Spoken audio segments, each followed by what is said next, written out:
Hi friends, CP Tamilarasi சீரியலை பற்றி தான் நம்ம இந்த வீடியோக்குள்ளே நம்ம பார்க்க போகிறோம். வாங்க நம்ம வீடியோக்குள்ளே போகலாம். சிபியும் தமிழும் சேர்ந்து இருக்கிற மாதிரிக்கு ஒரு ஃபோட்டோ வந்து எல்லாருடைய மொபைலும் வரவும் அதை பார்த்ததுமே எல்லாருமே அதிர்ச்சி அடைகிறாங்க. அப்போ சிபிக்கிட்டேயும் தமிழ்கிட்டேயும் வந்து மீனா அமுதா எல்லோரும் கேட்டுட்ருக்கவும் அப்போ அமுதா வந்து சொல்கிறாங்க, இதுக்கு மேலே ஒரு நிமிஷம் கூட இந்த மண்டபத்தில் இருக்கக்கூடாது அப்படின்னு சொல்லவும் இப்போ சிபி வந்து சொல்கிறாங்க, நீங்கள் நினைக்கிற மாதிரிக்கு எதுவுமே தப்பாக நடக்கலை, அப்புறம் எதுக்காக இப்படிலாம் பேசிகிட்டு இருக்கிறீங்க அப்படிங்கவும் உடனே ஜானுக்கிட்ட வந்து அமுதா வந்து சொல்கிறாங்க, இந்த பார்த்தீங்களாம்மா இந்த ஃபோட்டோக்கு மேலேயும் வந்து வேறு ஆதாரம் இருக்க போகுது அப்படின்னு சொல்லவும் உடனே வந்து ஜானு வந்து சிபி கிட்ட வந்து தமிழ்கிட்டே கேட்கும் போது அப்போ வந்து சிபி சொல்கிறாங்க, எங்கே பாருங்கள் நீங்கள் நினைக்கிற மாதிரிக்கு எந்த தப்புமே நான் வந்து பண்ணலை, உண்மையை சொல்லப்போனால் நான் வந்து இது நாள் வரைக்கும் தமிழை நான் எவ்வளோ வந்து அவளுக்கு நான் கஷ்டத்தை கொடுத்துருக்குறேன், அதுக்காக தான் நான் மன்னிப்பு கேட்கறதுக்காக போனேன் அப்படிங்கவும் இப்படி தான் மன்னிப்பு கேட்பீங்களா அப்படின்னு சொல்லி கேட்டுட்டு இருக்கும் போது இப்போ தமிழ் வந்து அழ ஆரம்பிச்சிருந்தாங்க. அப்போ உடனே சிபி சொல்லிட்டாங்க, அங்கே பாருங்கள் நீங்கள் தேவையில்லாமல் இந்த மாதிரிக்கெலாம் வந்து பழி சுமத்திட்டு இருக்காதீங்க, நான் அப்படி மன்னிப்பு கேட்டுட்டு வரும்போது காலு ஸ்லிப்பாகி நான் வந்து கீழே விழுறதுக்காக போனேன்,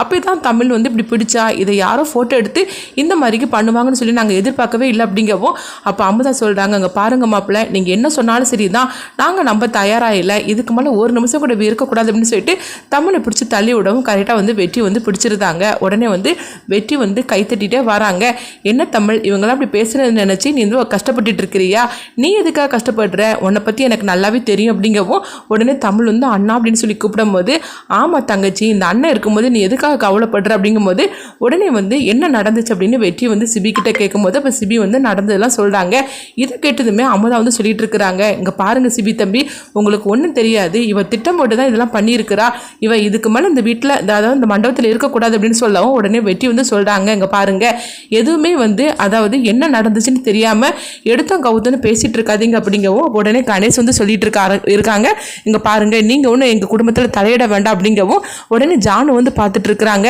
இங்கே பாருங்கள் நீங்கள் வந்து வெற்றி தம்பியை பற்றி இந்த மாதிரிலாம் நீங்கள் பேசுகிறத நான் கொஞ்சம் கூட அனுமதிக்க மாட்டேன் அப்படிங்கவும் அப்போ வெற்றி வந்து சொல்கிறாங்க, அங்கே பாருங்கள் ஜானுமா நான் வந்து உங்களுக்காக தான் அங்கே வந்தேனே தவிர மற்ற யாருக்காகவும் வரல, அது மட்டும் இல்லாமல் இங்கே வந்ததுக்கப்புறமா தமிழ் எனக்கு ஒரு தங்கச்சியாக கிடைச்சா அவளுடைய வாழ்க்கையில் இந்த மாதிரிக்கு ஒரு பிரச்சனை வரும்போது நான் விட்டுருவேனா என்ன, தமிழ் நீ ஒன்றும் கவலைப்படாது, யார் என்ன பேசினாலும் சரி தான், ஆனால் என்ன நடந்துச்சுன்னு நான் சொல்லியே ஆகணும்ல அப்படிங்கவும் அடுத்ததாக பார்த்தோம்னா வந்து வெற்றி கூப்பிடும் போது உடனே வந்து குறிஞ்சிநாதனை தான் காட்டுறாங்க. அப்போ குறிஞ்சிநாதனையும் அவங்க ஆட்களையும் வந்து அவங்க இழுத்துக்கிட்டு வரவும் இவங்கள பார்த்ததுமே ஜானு அதிர்ச்சி அடைகிறாங்க, என்ன நடந்துச்சு வெற்றி அப்படின்னு சொல்லி கேட்டுட்டு இருக்கும்போது இப்போ வெற்றி வந்து ஃப்ளாஷ்பேக்காக ஒரு கதையை காட்டுறாங்க. அதில் பார்த்தோம்னா அவங்க மொபைலில் சிபியும் தமிழும் சேர்ந்து இருக்கிற மாதிரிக்கு ஒரு ஃபோட்டோ வரவும் இதை பார்த்ததுமே வந்து வெற்றி வந்து நினைக்கிறாங்க ஏதோ தப்பு நடக்குது அப்படின்னு சொல்லிட்டு உடனே இந்த ஃபோட்டோ வந்து எப்படி வந்ததுன்னு சொல்லி பார்த்துட்டு இருக்கும்போதே அடுத்ததாக வெற்றியோட ஃப்ரெண்டு வராங்க, எனக்கும் இந்த மாதிரி ஒரு ஃபோட்டோ வந்திருக்கு அப்படிங்கவும் அப்போ ஆக மொத்தத்தில் இவங்களை பற்றி ஏதோ தப்பாக வந்து சித்தரிக்கணும்னு சொல்லிக்கிட்டு இந்த மாதிரிக்கு யாரோ வந்து எல்லாருடைய மொபைலுக்கும் இந்த ஃபோட்டோவை அனுப்பி வச்சிருக்கிறாங்க, கொஞ்சம் யார் அனுப்பியிருக்காங்கன்னு கண்டுபிடிச்சல அப்படின்னு சொல்லிட்டு வெற்றி வந்து பார்த்தோம்னா அவங்க தெரிஞ்சவங்களுக்கு ஃபோன் பண்ணுறாங்க, இந்த மாதிரிக்கு ஒரு ஃபோட்டோ வந்து அனுப்பி விட்டுருக்குறாங்க, இந்த நம்பருக்கு ஒரு நம்பரில் வந்துருக்குது, இது யாரோடதுன்னு சொல்லிட்டு கண்டுபிடிச்சி சொல்லுங்க அப்படிங்கவும் உடனே கொஞ்ச நேரத்திலே வந்து வெற்றிக்கு கண்டுபிடிச்சு அவங்க சொல்லவும் இதை கெட்டதுமே அது குறிஞ்சநாதனோட ஆள் தான் சொல்லிக்கிட்டு அவங்க கண்டுபிடிச்சிருந்தாங்க. அடுத்து பார்த்தோம்னா அவங்க எல்லாரையும் கையும் களமும் பிடிச்சி கூட்டிகிட்டு வரவும் இப்போ வந்து ஃப்ளாஷ்பேக் கதையை வந்து வெற்றி சொல்கிறாங்க. இது கேட்டதுமே ஜானுலேருந்து கணேஷ் எல்லாருமே அதிர்ச்சி அடைகிறாங்க, ஐயோ இது என்னது கையும் குளமாக கண்டுபிடிச்சிட்டான்னு அப்படின்னு சொல்லிக்கிட்டு கணேஷ் நினைக்கவும் அப்போ ஜானு வந்து சொல்கிறாங்க, தமிழ் என்னை மன்னிச்சிட்டு தமிழ் அப்படிங்கும்போது உடனே வந்து வெற்றி வந்து சொல்லிட்டு இருக்கிறாங்க, ஜானுமா நீங்கள் என்ன தப்பு பண்ணினீங்க அப்படிங்கும்போது இல்லை தமிழை போட்டு இப்படிலாம் கஷ்டப்படுத்திட்டாங்களே அதுக்காக தான் நான் மன்னிப்பு கேட்டேன் அப்படிங்கவும் இங்கே பாருங்கள் ஜானுமா நீங்கள் ஒன்றும் கவலைப்படாதீங்க, அந்த வெற்றி இருக்கும்போது உங்களுக்கு எந்த பிரச்சனையும் வர விட மாட்டேன், அதே மாதிரிக்கு தான் தமிழ் உனக்கு நான் அண்ணன் இருக்கிறேன், நான் அண்ணன் இருக்கும்போது உனக்கு எந்த பிரச்சனையும் வர நான் விட மாட்டேன், உங்களுக்கு என்ன பிரச்சனைனாலும் எனக்கு ஒரு ஃபோனை பண்ணுங்க நான் வரேன், சரி நான் கிளம்பட்டுமா அப்படின்னு சொல்லிட்டு உடனே அங்கேருந்து கிளம்புறாங்க. அடுத்ததாக பார்த்தோம்னா ஜானு வந்து தமிழையும் சிபியும் வந்து கூப்பிடவும் அப்போ ரெண்டு பேருமே வராங்க, இங்கே பாருங்கள் உங்கள் ரெண்டு பேரை பற்றி யார் என்ன சொன்னாலும் சரி தான், ஆனால் எனக்கு தெரியும் உங்கள் ரெண்டு பேரை பற்றியும், ஆனாலும் வந்து இவங்களுக்கெல்லாம் தெரியணும்ல அதுக்காக தான் இதெல்லாம் அப்படின்னு சொல்லிட்டு இருக்கோம்.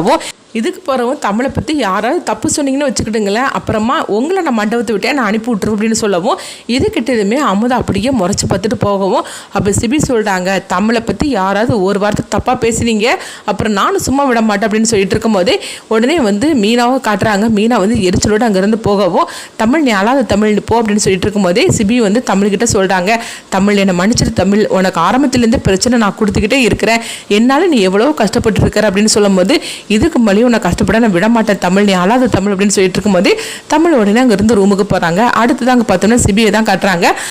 அப்போ சம்யுக்தாவோட அப்பா அம்மாவை தான் காட்டுறாங்க. உடனே சிபி கிட்ட சொல்கிறாங்க, மாப்பிள்ளை இந்த மாதிரிக்கு வந்து கையில் காப்பு கயிறு கட்டணும் வாங்க அப்படிங்கும்போது, உடனே இங்கே பாருங்கள், எனக்கு இதிலலாம் எந்தவித நம்பிக்கையும் கிடையாது, நீங்கள் என்ன செய்யணும்னு நினைக்கிறீங்களோ அது உங்கள் பொண்ணுக்கு செஞ்சுக்கோங்க, நான் ஒன்றும் வரமாட்டேன் அப்படிங்கும்போது, என்ன மாப்பிள்ளை நீங்கள் இந்த மாதிரிலாம் பேசிகிட்டு இருக்கிறீங்க, காப்பு கயிறை கண்டிப்பாக கெட்டி ஆகணும் மாப்பிள்ளை அப்படிங்கும்போது, எனக்கு இந்த சடங்கு சம்பிரதாயத்தில் எனக்கு எந்தவித நம்பிக்கையும் கிடையாது அப்படின்னு சொல்லிட்டு இருக்கும்போது, அடுத்ததாக பார்த்தோம்னா அந்த காப்பு கயிறை அவங்க கொடுக்குறாங்க. அப்போ வந்து சிபி அதை கெட்டாமல் அவங்க எடுத்துகிட்டு வரவும், அப்போ சமையல் கட்டுக்கு வரும்போது பார்த்தோம்னா அங்கே தமிழோட அப்பாவை தான் பார்க்குறாங்க சிபி. உடனே சிபி வந்து அவங்க அப்பா கிட்ட வந்து பேச ஆரம்பிச்சிருந்தாங்க. அதாவது கோயில் வச்சு ஒரு முறை அவங்க வந்து கீழே விழுறதுக்காக போகும்போது அப்போ சிபி தான் வந்து அவங்கள வந்து காப்பாற்றினாங்க. அவங்கள பார்த்ததுமே சிபி வந்து அவங்ககிட்ட பேசுகிறதுக்காக வராங்க. அம்மா நல்லா இருக்கிறீங்களா ஐயா அப்படின்னு சொல்லி கேட்கும்போது, உடனே அவங்களும் தம்பி நீங்கள் எப்படி இருக்கிறீங்க அப்படின்னு சொல்லி கேட்டுட்டு இருக்கும்போதே உடனே வந்து அவங்க சொல்கிறாங்க, எனக்கு தான் கல்யாணம் அப்படிங்கிறாங்க. அப்படியே தம்பி அப்படின்னு சொல்லி கேட்டுட்டு இருக்கும்போதே, அம்மா நீங்கள் எப்படி இருக்கிறீங்க நல்லா இருக்கிறீங்களா அப்படின்னு சொல்லி கேட்டுட்டு இருக்கும்போதே, நான் நல்லா இருக்கிறேன் தம்பி அப்படிங்கிறாங்க. அம்மா நீங்கள் பழசெல்லாம் ஞாபகத்தில் இல்லைன்னு சொல்லிட்டு இருந்தீங்களா, உங்களுக்கு இப்போ ஞாபகம் வந்துருச்சு தான், உங்கள் குடும்பத்தை பற்றி ஏதாவது உங்களுக்கு தெரியுமான்னு சொல்லி கேட்டுட்டு இருக்கவும், உடனே வந்து அவர் சொல்லிட்டு இருக்கிறாரு, இல்லைப்பா எனக்கு பழசு எதுவுமே ஞாபகத்தில் வரல அப்படின்னு சொல்லிட்டு இருக்கும்போது, அப்படியா நீங்கள் என் கல்யாணத்துக்காக வந்திருக்கிறீங்க, எனக்கு எவ்வளோ சந்தோஷமாக இருக்குது தெரியுமா அப்படின்னு வந்து சிபி வந்து சொல்லிட்டு இருக்கும்போது, உடனே வந்து அவங்க அந்த கையில் இருக்கிற காப்பு கயிறை பார்க்குறாங்க. என்ன தம்பி இந்த காப்பு கயிறை நீங்கள் கையில் கட்டாமல் இப்படி வச்சுருக்கிறீங்க அப்படிங்கும்போது, எனக்கு இதிலெல்லாம் எந்தவித நம்பிக்கையும் இல்லை அப்படிங்கிறாங்க. அப்படிலாம் சொல்லக்கூடாது தம்பி, அதாவது இந்த மாதிரிலாம் ஒரு சடங்கு சம்பிரதாயத்தெல்லாம் வச்சுருக்காங்கன்னா கண்டிப்பாக பெரியவங்க வந்து ஒரு காரணம் இல்லாமல் வைக்க மாட்டாங்க, அதனால அந்த காப்பு கயிறை நீங்கள் கையில் கெட்டிக்கிடுங்க அப்படிங்கவும், உடனே சிபியும் வந்து சரி ஐயா நீங்கள் சொல்கிறதுக்காக நான் கெட்டிக்கிடுது அப்படின்னு சொல்லிக்கிட்டு அவங்க கையில் கெட்டுறாங்க. அப்போ அவங்களுக்கு கெட்ட முடியல. உடனே கொஞ்சம் இருங்க அப்படின்னு சொல்லிட்டு அவங்க தமிழோட அப்பா வந்து காப்பு கயிறை அவங்க சிபியோட கையில் வந்து கெட்டி விடுறாங்க. இது எல்லாமே வந்து சம்யுக்தாவோட அப்பா தான் செய்யணும். ஆனால் இந்த முறையை வந்து பார்த்தோம்னா தமிழோட அப்பா வந்து சிபிக்கு செஞ்சுட்டு இருக்கிறாங்க. அடுத்தது உடனே சிபி வந்து சொல்கிறாங்க, எனக்கு உண்மையிலே சொல்ல போனாக்கி இந்த கயிறை வந்து அவரு கெட்டியிருந்தா கூட நான் சந்தோஷப்பட்டிருக்க மாட்டேன், ஆனால் நீங்கள் கெட்டினதில் எனக்கு என்னமோ ஒரு விதத்தில் ரொம்ப சந்தோஷமாக இருக்குது அப்படின்னு சொல்லிட்டு இருக்கும்போதே, உடனே வந்து இங்கே பாருங்கள், நாளைக்கு கல்யாணம் நடக்கும்போது நீங்கள் முன்னாடி வந்து நிற்கணும், அதாவது நான் தாலி கட்டும் போது நீங்கள் மணமேடையில் வந்து நிற்கணும் அப்படிங்கும்போது கண்டிப்பாக வாரம் தம்பி அப்படின்னு சொல்லிட்டு இருக்கிறாங்க. அடுத்ததான் அங்கே பார்த்தோம்னா வந்து தமிழில் தான் காட்டுறாங்க. அப்போ தமிழ் வந்து அங்கே வர மாதிரி இருக்கவும் திரும்பி வந்து சிபி வந்து ஏதோ கேட்கறதுக்காக தமிழோட அப்பா கிட்ட வந்து அவங்க பேசிட்டு இருக்கிறாங்க. அப்படி ரெண்டு பேரும் பேசிட்டு இருக்கும்போதே தமிழ் அங்கே வந்து ஏதோ ஒரு விஷயத்துக்காக அங்கே வர மாதிரி தெரியுது. அப்போ சிபியும் அவங்க அப்பாவும் ஒருத்தருக்கு ஒருத்தர் பேசிட்டு இருக்கவும், அப்போ சிபி நின்றுட்டு இருக்கனால அவங்க அப்பாவோட முகம் வந்து அப்படி மறைச்சிருக்கிற மாதிரி தெரியுது. உடனே தமிழ் வந்து பார்த்துட்டு இருக்கிறாங்க, சிபி யாருக்கிட்ட இவ்வளோ சந்தோஷமாக இருக்கிற மாதிரிக்கு பேசிகிட்டு இருக்கிற மாதிரிக்கு தெரியுது அப்படின்னு சொல்லிட்டு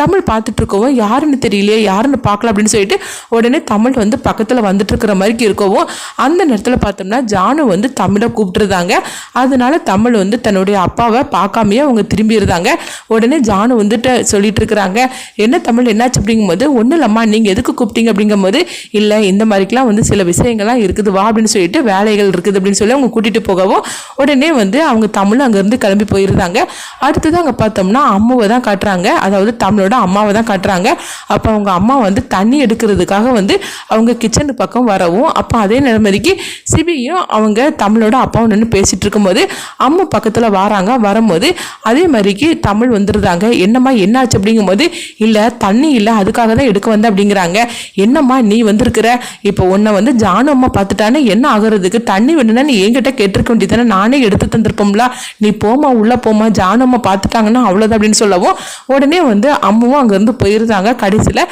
தமிழ் வந்து அவங்க அப்பாவை பார்த்தாங்களா, அது மட்டும் இல்லாமல் அவங்க அப்பாவை பார்த்தாக்கி அடுத்ததான் என்ன நடக்க போகுது, அது மட்டும் இல்லாமல் சிபி வந்து அதாவது தமிழோட அப்பாவை நான் வந்து தாலி கட்ட நேரத்தில் நீங்கள் கண்டிப்பாக அங்கே வரணும் அப்படின்னு சொல்லியிருக்கிறாங்க. இதனால் தமிழோட அப்பாவும் மணமேடைக்கு வருவாங்க. அந்த நேரத்தில் இவங்க எல்லாரும் தமிழோட அப்பாவை வந்து சந்திப்பாங்களா, அது மட்டும் இல்லாமல் ஜானு வந்து என்ன முடிவு எடுக்க போகிறாங்க இந்த எல்லா பிரச்சனைக்கும், ஏன்னா சிபிக்கும் தமிழுக்கும் கல்யாணம் பண்ணணும்னு சொல்லிட்டு அவங்க முடிவெடுத்து வச்சுருக்கிறாங்க. எந்த சூழ்நிலையில் இவங்க ரெண்டு பேருக்கும் கல்யாணம் பண்ணி வைக்க போகிறாங்க, அதே நேரத்தில் தமிழோட அப்பாவையும் அம்மாவையும் அந்த மண்டபத்தில் வச்சு ஜானு பாப்பாவங்களா, அடுத்தது என்னெல்லாம் நடக்க போகுதுன்னு சொல்லி நம்மளும் வெயிட் பண்ணி பார்க்கலாம்.